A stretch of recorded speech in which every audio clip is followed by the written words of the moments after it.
વડોદરાના ચોખંડી વિસ્તારમાં આવેલી નામી બ્રાન્ડના પિઝામાં જીવડું નીકળ્યાનો આક્ષેપ, ગ્રાહકની ફરિયાદ બાદ પોલીસે સમાધાન કરાવ્યું. વડોદરાના ચોખંડી વિસ્તારમાં આવેલી એક પ્રતિષ્ઠિત બ્રાન્ડના પિઝા આઉટલેટમાંથી મંગાવેલા પિઝામાં જીવડું નીકળ્યાનો ગ્રાહકે ગઈકાલે રાત્રે આક્ષેપ કર્યો છે.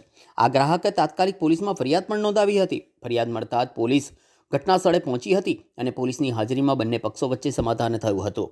આઉટલેટ દ્વારા ગ્રાહકને ઓર્ડરની સંપૂર્ણ રકમ પણ પરત ચૂકવી આપવામાં આવી હોવાનું જાણવા મળ્યું છે.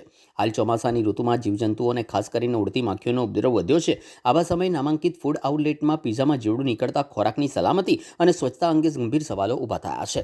આ ઘટનાને પગલે પાલિકાની ખોરાક શાખાની કામગીરી પર પણ સવાલો ઉઠ્યા છે. નાગરિકોમાં ચર્ચા છે કે આવા મોટા બ્રાન્ડના આઉટલેટમાં જો સુરક્ષાના પગલાં ન લેવાતા હોય તો સામાન્ય લારી ગલ્લા પર શું સ્થિતિ હશે.